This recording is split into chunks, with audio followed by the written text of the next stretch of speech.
안녕하세요. 성경 읽기가 어렵지만 포기하지 않고 성경을 더 깊이 이해하고자 도움을 받기 위해 찾아오신 여러분을 환영합니다. 오늘은 로마서의 후반부 8장부터 16장까지를 함께 깊이 들여다보려고 해요. 로마서 전반부가 믿음, 그러니까 하나님과의 수직적인 관계를 다뤘다면요. 네, 그랬죠. 오늘 살펴볼 후반부는 그 믿음이 어떻게 삶이라는 수평적인 관계로 확장되는지를 보여주는 것 같아요. 맞습니다. 즉, 이 위대한 교리가 어떻게 교회 안에서 또 세상 속에서 그리고 우리 내면의 가장 약한 부분에서 구체적인 사랑으로 변하는지 그 여정을 한번 따라가 보려고 합니다. 매일 성경 읽으실 때 각 장의 핵심을 붙잡는 데 도움이 되는 큰 그림을 함께 그려봐요.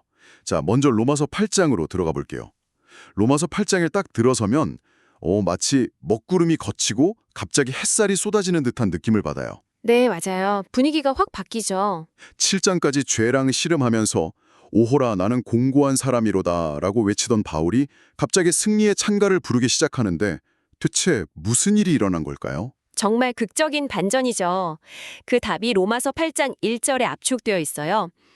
그러므로 이제 그리스도 예수 안에 있는 자에게는 결코 정죄함이 없나니. 아, 이 한 문장? 네, 이 한 문장이 모든 것을 바꿔놓는 거예요. 근데 여기서 정죄함이 없다는 건 단순히 죄책감 느끼지 않아도 돼 이런 심리적인 위로가 아니에요. 그 정도가 아니군요. 이건 법정 용어입니다. 우주의 재판장이신 하나님 앞에서 무죄 선고를 받았다는 선언이죠. 아, 그러니까 제 감정의 문제가 아니라 법적인 신분의 변화다 이 말씀이시군요. 바로 그거죠. 그 질문을 정확히 예상했던 것 같아요. 그래서 우리의 시선을 현재의 실패에서 미래의 영광으로 그리고 하나님의 영원한 사랑으로 옮겨가게 합니다. 로마서 8장이 주는 위로는 크게 세 가지 줄기로 나눠볼 수 있는데요. 첫 번째는 우리가 하나님의 자녀라는 확신이에요. 하나님의 자녀. 네. 16절을 보면 성령이 친히 우리의 영과 더불어 우리가 하나님의 자녀인 것을 증언하시나니 라고 말해요. 여기서 아빠, 아버지라고 부른다는 표현이 정말 흥미로워요. 당시 로마 사회에서 아버제, 즉 파테르라는 단어는 엄청난 권위와 거리를 상징했는데 바울은 의도적으로 가장 친밀한 유아어인 아빠를 사용하잖아요. 정확한 지적이에요. 이게 하나님과 인간의 관계를 완전히 재정의하려는 시도처럼 보여요. 맞아요. 두려움의 대상이 아니라 가장 친밀한 아빠라고 부를 수 있는 관계로의 초대인 거죠. 네. 그리고 두 번째 위로는 고난 속에서의 소망입니다. 바울은 우리가 사는 세상이 고통스럽고 신음하고 있다는 현실을 외면하지 않아요. 아, 그 현실을 인정하는군요. 네, 인정하죠. 하지만 그 신음이 끝이 아니라고 말해요. 23절을 보면 우리 자신도 속으로 탄식하면서 몸의 속량, 즉 몸의 구원을 기다린다고 하거든요. 몸의 구원이요? 영원이 아니라요? 네, 이건 단순히 죽어서 영원만 천국 가는 그림이 아니에요. 하나님이 이 망가진 세상을 새롭게 하시고 우리의 몸 또한 부활의 영광스러운 몸으로 회복시키실 거라는 훨씬 더 큰 그림이죠. 와, 당시 영혼이 육체라는 감옥에서 해방되는 걸 구원으로 여겼던 그리스 로마 철학에 비하면 정말 혁명적인 사상이었습니다. 구원이 육체를 버리는 게 아니라 오히려 육체의 완전한 회복을 포함한다는 건 정말 다른 관점이네요. 그럼 마지막 세 번째 위로는 뭔가요? 바로 로마서 8장 28절에서 오는 궁극적인 확신입니다. 우리가 알거니와 하나님을 사랑하는 자, 곧 그의 뜻대로 부르심을 입은 자들에게는 모든 것이 합력하여 선을 이루느니라. 아, 이 유명한 말씀. 네. 사실 저도 젊었을 때는 이 말씀이 잘 와닿지 않았어요. 끔찍한 비극 앞에서 이 말씀이 너무 공허하게 들렸죠. 그럴 수 있죠. 하지만 세월이 지나고 보니 이 말씀은 나쁜 일이 마법처럼 좋은 일로 바뀐다 이런 뜻이 아니더라고요. 아, 그런 게 아니군요. 네, 상상할 수 없는 고통과 이해할 수 없는 악 속에서도 하나님의 선하신 목적이 결국 우리를 붙들고 그분의 선언 결말로 이끌고 있다는 훨씬 더 깊은 차원의 신뢰를 요구하는 말씀이라는 걸 깨닫게 됐습니다. 그 말씀에 이어지는 29절과 30절의 구원의 황금 사슬은 정말 압도적이에요. 미리 아시고 정하시고 부르시고 의롭다 하시고 영화롭게 하셨다는 이 흐름. 그렇죠. 과거부터 미래까지 구원의 전 과정이 하나님의 손에 단단히 붙들려 있다는 걸 보여주니까요. 어느 한 부분도 우리의 실수로 끊어질 수 없다는 거잖아요. 맞습니다. 그래서 8장 마지막은 그 어떤 것도 심지어 죽음이나 천사들이나 그 어떤 피조물이라도 우리를 그리스도의 사랑에서 끊을 수 없다는 확신의 절정으로 치닫습니다. 네. 바울은 만일 하나님이 우리를 위하시면 누가 우리를 대적하려 같은 수사학적인 질문을 막 퍼붓면서 우리의 안전을 논리적으로 증명해요. 자기 아들을 내어주신 분이 나머지 것들을 아끼시겠냐는 거죠. 이 부분을 읽으면 기독교 신앙이 차가운 교리 체계가 아니라 나를 향한 그리스도의 뜨거운 사랑 이야기라는 걸 온몸으로 느끼게 됩니다. 8장에서 그 어떤 것도 우리를 하나님의 사랑에서 끊을 수 없다는 엄청난 확신을 얻었는데요. 그런데 바로 여기서 현실적인 질문이 생겨요. 정말 그런가요? 네. 제 주변을 보면 예수를 믿지 않는 사람들이 너무나 많은데 특히 하나님의 선택받은 민족이라는 이스라엘은 왜 그렇죠? 이 딜레마를 어떻게 받아들여야 할지 막막할 때가 많거든요. 바로 그 딜레마를 해결하기 위해 바울이 9장부터 11장까지의 길고 어려운 논증을 시작합니다. 이 부분이 로마서에서 가장 다루기 어렵고 오해도 많이 받는 부분이죠. 네, 맞아요. 바울은 왜 이스라엘 대다수가 예수를 거부하는가라는 이 고통스러운 질문에 하나님의 주권적인 선택이라는 답을 제시합니다. 그런데 하나님의 선택이라는 답은 어떤 사람들에게는 굉장히 불공평하게 들릴 수 있어요. 마치 하나님이 어떤 사람은 구원하기로 하고 어떤 사람은 버리기로 처음부터 정해놓았다는 것처럼요. 바울은 이런 반론을 예상하지 못했을까요? 물론 예상했죠. 그래서 9장에서 그런즉 우리가 무슨 말을 하리요? 하나님께 불의가 있느냐? 그럴 수 없느니라 라며 스스로 묻고 답하잖아요. 아, 맞아요. 여기서 우리가 꼭 기억해야 할 게 있어요. 바울에게 선택 교리는 누가 구원받고 못 받고를 나누는 차가운 목록이 아니었어요. 그게 아니면 뭔가요? 오히려 구원이 인간의 변덕스러운 믿음이나 노력에 달려있지 않다는 가장 강력한 위로의 근거였던 거죠. 위로의 근거요? 네. 내 구원이 나에게 달렸다면 매일 불안하겠지만 시작부터 끝까지 하나님의 신실하심에 달려있기에 결코 흔들리지 않는다는 확신. 바로 이것이 바울이 전하고 싶었던 핵심입니다. 아, 관점을 완전히 바꿔야겠네요. 선택 교리가 우리를 불안하게 하는 게 아니라 오히려 우리의 불안정한 상태로부터 구원해주는 안전장치다는 말씀이시군요. 그렇습니다. 바로 그거죠. 그래서 바울은 이 주제를 논쟁으로 끈재지 않아요. 11장 마지막에 이르면 갑자기 폭발적인 찬양으로 마무리합니다. 네, 그렇죠.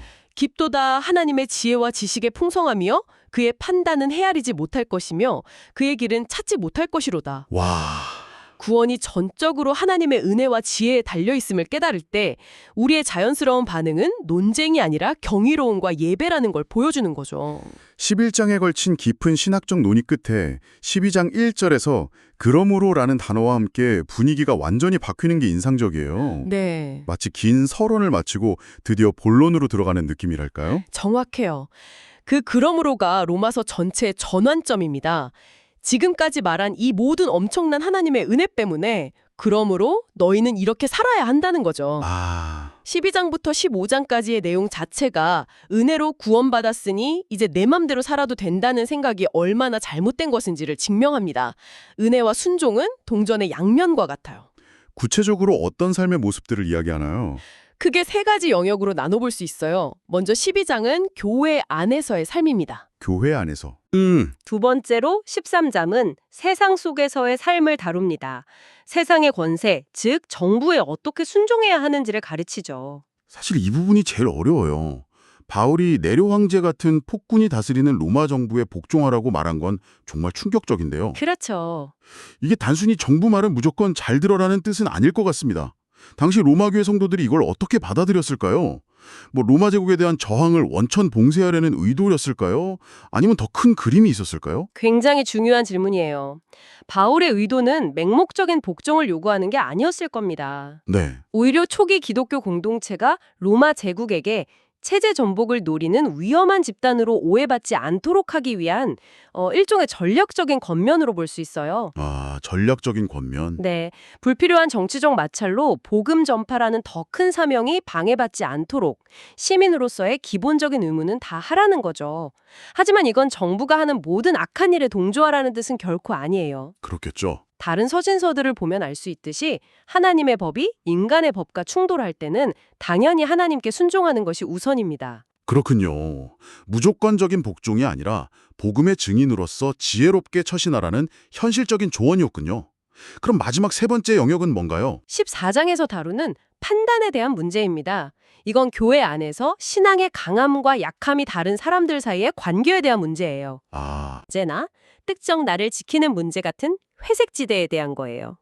비본질적인 영역에 대한 거군요. 네.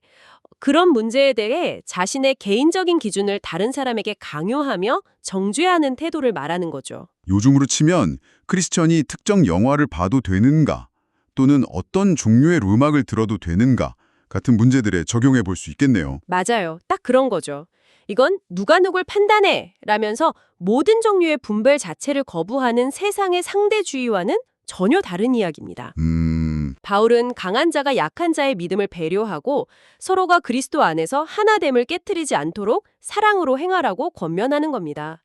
공동체의 평화와 덕을 세우는 것이 개인의 자유보다 더 중요하다는 거죠. 이제 마지막 15장과 16장인데요. 편지의 마무리 부분이라 자칫하면 그냥 인사말이겠거니 하고 가볍게 넘어갈 수 있을 것 같아요. 여기서 우리가 놓치지 말아야 할 포인트가 있을까요? 물론이죠. 15장에서는 복음을 위해 단 한순간도 쉬지 못하는 바울의 거룩한 안절부절 못함을 엿볼 수 있어요. 거룩한 안절부절 못하며 재밌는 표현이네요. 네. 예루살렘에서부터 시작해서 로마를 거쳐 저 멀리 서바나, 지금의 스페인까지 복음을 전하려는 그의 여행 계획 속에서 한 선교자의 뜨거운 심장이 느껴지죠. 그리고 16장은 그냥 긴 이름들의 목록이 아니에요.